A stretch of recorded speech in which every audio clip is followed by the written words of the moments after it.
I'm Gibbons ALL, and I'm with Dr. Matthew Bridges and Dr. Patrick Gibbons. Darn it. Do we just time it? Do we look at you, or who Oh are we, yeah, who you are we guys looking just look at? right at me, sorry. Just, yeah, okay. Just always that camera. If you look at a camera, just look at that one. Look at that one, okay. Yeah. Just kind of make a conversation with that. All But right. for the most part, yeah, you guys looking just at you. look right at me.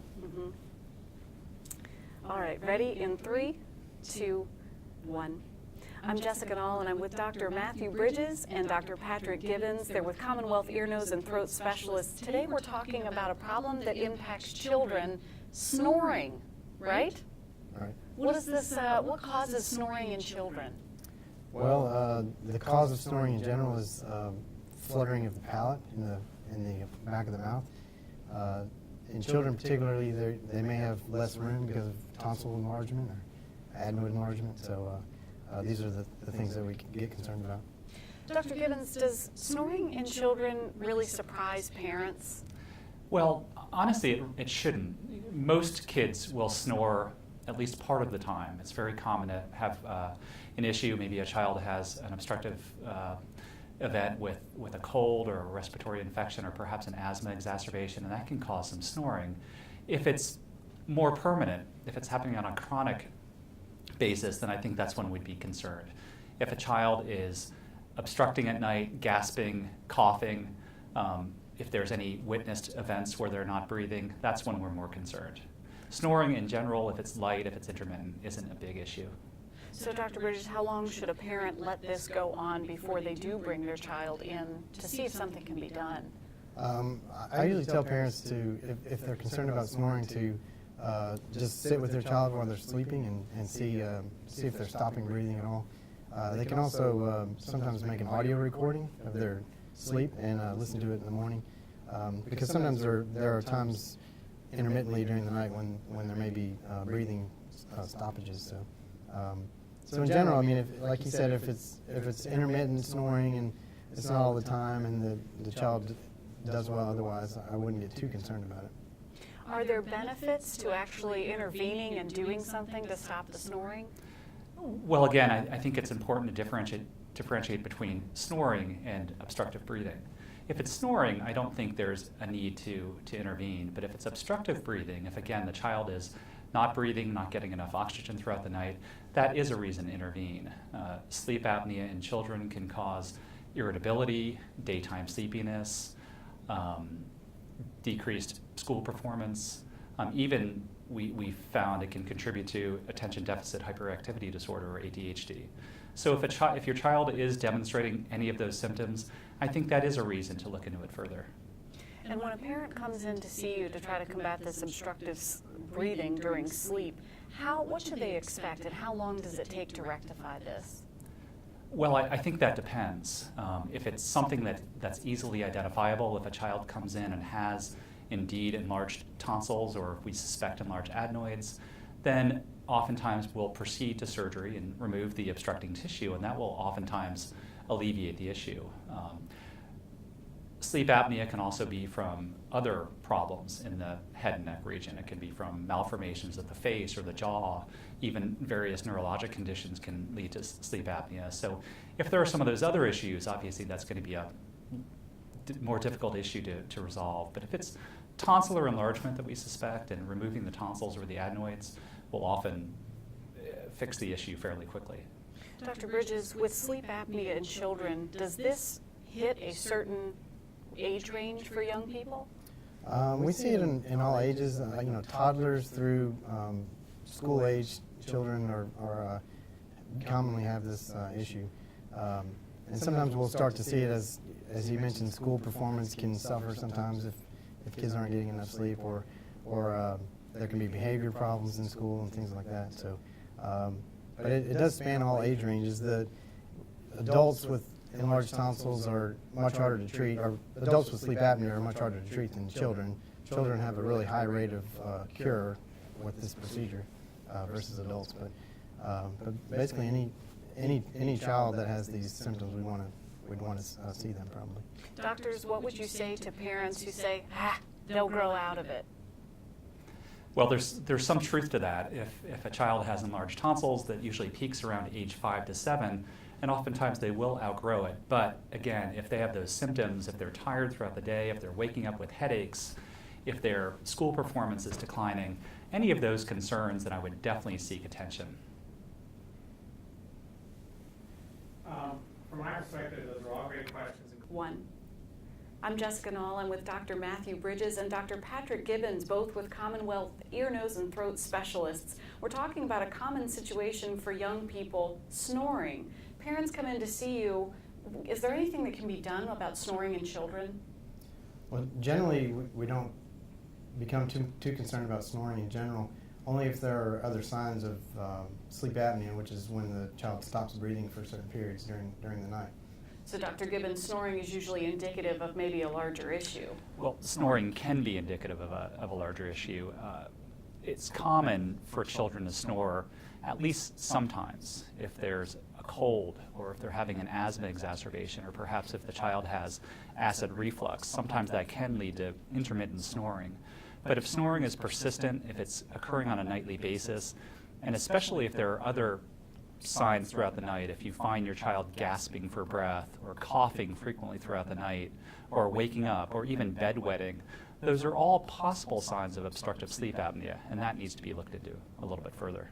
Besides being uncomfortable for a child and for the parents whose sleep is disrupted, what does this mean for children when they have sleep apnea? Well, if a child isn't sleeping throughout the night, they may be getting 10 or 11 or 12 hours of sleep, but they may be truly getting half that as far as good, deep sleep.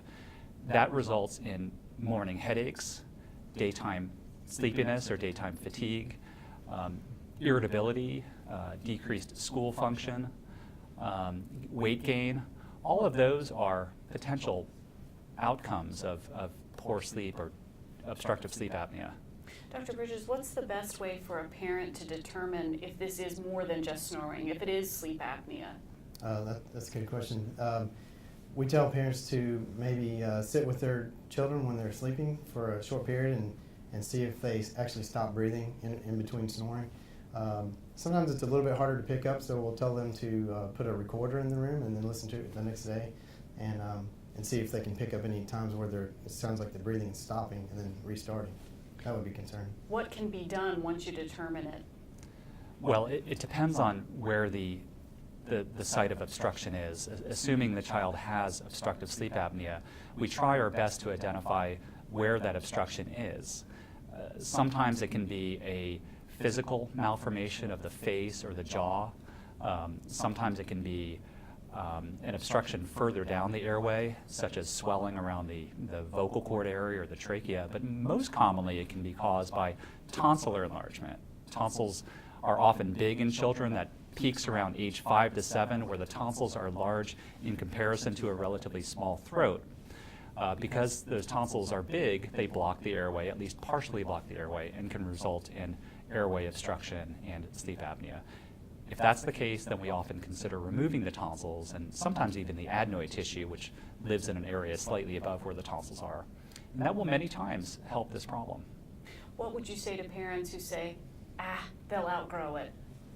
Well, it's somewhat true.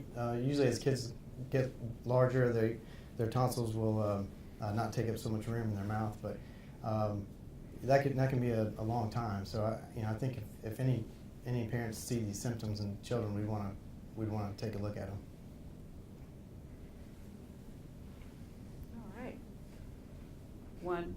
What would you say to parents who say, they'll outgrow it? That's true to some extent. They will, as they get older, outgrow the apnea sometimes, but that can be quite a few years. So if parents see these symptoms or signs, we would want to probably examine the children. All right. 1. I'm Jessica Nall, and I'm with Dr. Matthew Bridges and Dr. Patrick Gibbons, both with Commonwealth ear, nose, and throat specialists. We're talking today about folks who can't breathe through their nose. What is causing this when you have a patient that comes in to see you? Well, there can be lots of causes. Nasal allergy is one of the more common things we see, and that can lead to polyps and other things. And that's typically where the tissue inside the nose is just swollen from environmental allergens. But there can be structural abnormalities in the nose that can cause obstruction that may need to be surgically repaired. These kind of abnormalities, does it require surgery? No, not all the time. I think what's most important is to examine. It sounds simple, but it's so important. I think the first thing we do when someone comes in with nasal breathing problems is to take a really good look, to decongest the nose and to look with our eyes, to look with scopes to try to find out where the problem is. And it depends on where the problem is as to whether we need surgery, as to whether the patient needs surgery or not. If it's a fixed obstruction, if it's something like a deviated septum or a mass, then that patient may need surgery. But if it's something like nasal allergies, as Dr. Bridges suggested, or some kind of an inflammatory problem, then many times medications will take care of the problem. You may have patients that come in to see you that have an obstruction or they need to have something corrected, and you end up with cosmetic surgery. Do these go hand in hand? I would say more often not. There certainly are some overlapping areas between rhinoplasty, which can be a cosmetic procedure, and septoplasty. But generally, a septoplasty, which is repairing the partition between the sides of the nasal cavity, is a non-cosmetic procedure that's just for function. So with this kind of functional surgery that would be correcting an issue, how long should somebody expect this to take? Well, the actual procedure may take anywhere from 30 minutes to 2 hours, depending on the degree of obstruction and the difficulty with accessing the region. But it's a fairly easy recovery in most patients. They typically will have a mild to moderate degree of discomfort for several days, maybe up to a week to 10 days. But typically the recovery is fairly quick. They're on their feet shortly after the procedure and hopefully breathing better after a couple of weeks. And once you have this type of corrective surgery, how long does it last? It should be permanent. I mean, we're taking a fixed obstruction that's causing a blockage on one side and hopefully straightening it to the point that it heals straight, and that's the end of the story. So. One thing, do we want to maybe start with the obstruction and then go into the cosmetic piece of it? So it's like there's an issue there, and then also maybe it's like reversing it. One. When you go in to have this surgery done, is this a corrective? Nope, that's not right. Functional or cosmetic. Okay. And in 3, 2, 1. Doctors, when you go to have this kind of surgery done, is this a functional correction? No, it's not a correction. A functional, how are we saying Well, it? you could just say, Functional or cosmetic? do patients expect to have cosmetic changes with these surgeries or something like that? I think we started with the obstruction. We would generally- Come in and there is an obstruction, and then it's kind of reverse the other question you did. So there's an obstruction, they find that it's an issue, it's straightened out, and also it benefits the fact that it can also straighten out cosmetically the nose. It's also a cosmetic benefit to the end of that. Okay. Because your nose can be straighter as well. Okay. And ready? In 3, 2, 1.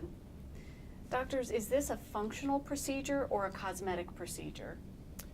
Sometimes it's both. I would say more often than not, it's a functional procedure, and patients coming in having nasal obstruction, they are not necessarily concerned about their cosmetic appearance. However, if they've had trauma in the past where the outside of their nose is crooked, that certainly can play into deviated septum. And so there's a lot of overlap between form and function in the nose, particularly. So.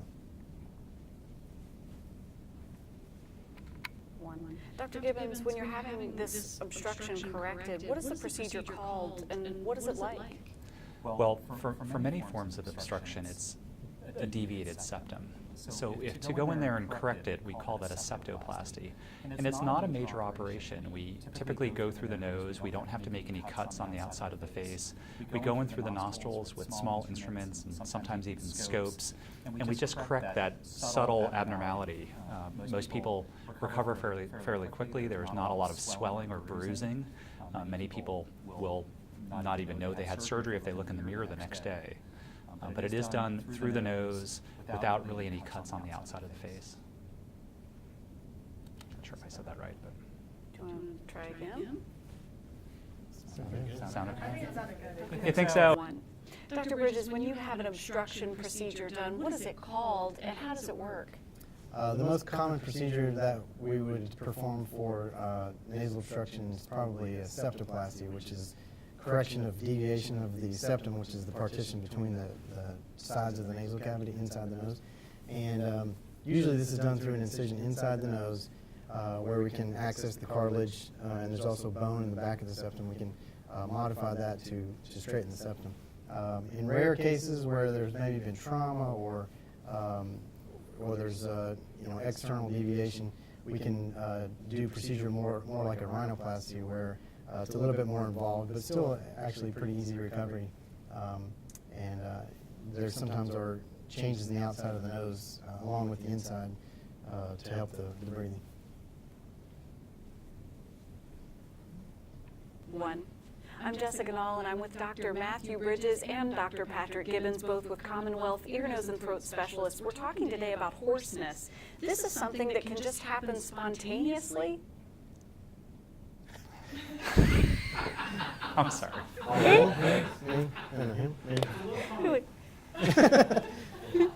It just did. It just did. Yeah. I can't talk. I fell asleep for a second. And I wonder, I'm sorry to interrupt. I wonder if it should be, instead of hoarseness, it should be 1. I'm Jessica Nall, and I'm with Dr. Matthew Bridges and Dr. Patrick Gibbons, both with Commonwealth ear, nose, and throat. In 3, yeah, that too. In 3, 2, 1. I'm Jessica Nall, and I'm with Dr. Matthew Bridges and Dr. Patrick Gibbons, both with Commonwealth ear, nose, and throat specialists. We're talking today about hoarseness, and this is something patients come in to see you. It can happen spontaneously. Yes, it can, Jessica. We typically like to categorize it as not just hoarseness, but vocal dysfunction. And vocal problems can arise spontaneously. Some people can develop hoarseness after yelling at a football game on a Saturday afternoon, or after a cold or a routine upper respiratory infection. Most forms of hoarseness or vocal dysfunction are short. They last for a few days or maybe a week or two and typically resolve spontaneously. But there are certain types of vocal dysfunction or hoarseness that can last for much longer than that. When it lasts longer, what do you do? Well, if someone is hoarse for more than maybe a few weeks, it would be reasonable to have us look at it. That usually involves using a small mirror to look through the mouth and into at the vocal cords, or more commonly we use a fiber optic scope that we can visualize really in fine detail the vocal cords themselves. When hoarseness or vocal dysfunction is lasting longer than just a few days, what does this mean? Well, it could mean a number of things. It could be something as simple as I mentioned earlier, inflammation that perhaps just isn't resolving because people aren't taking care of their voice. But it could be a more chronic issue, as if, I'm sorry, stop that stumbling. That's okay. Can I Yeah, you continue? can just pick up. Or it can be a more chronic issue, like inflammation of the vocal cords from acid reflux or vocal abuse, or even a growth on the vocal cords, such as a nodule or a cyst, or even something like a vocal cord cancer. So as Dr. Bridges mentioned, we need to really look at the vocal cords and assess as to whether there is an obvious cause for the hoarseness, and then we base our treatment based on what we find. So hoarseness isn't necessarily something you should just wait to clear up if it's lasting too long. Absolutely not. If someone is hoarse for longer than 3 or 4 weeks, it really requires a close look. Typically it's something very benign and self-limiting, but it does need to be looked at. If you find that this vocal dysfunction is going on, then what should you expect from a treatment? Well, should I say that? You want to answer that? Yeah. Well, I would say the treatment of hoarseness or vocal dysfunction depends on basically what we see when we look at the vocal cords. The vast majority of things we see are treated non-surgically with voice rest, or a lot of times, as Dr. Gibbons mentioned, we need to control acid reflux. Lots of patients who have hoarseness for some reason, like a cold or overuse of their voice, may have the hoarseness perpetuated by underlying reflux. So a lot of times we have to treat that to help them overcome the hoarseness. If you have a patient that's experiencing hoarseness and they give it a few days, wait, I'm not asking that the right way.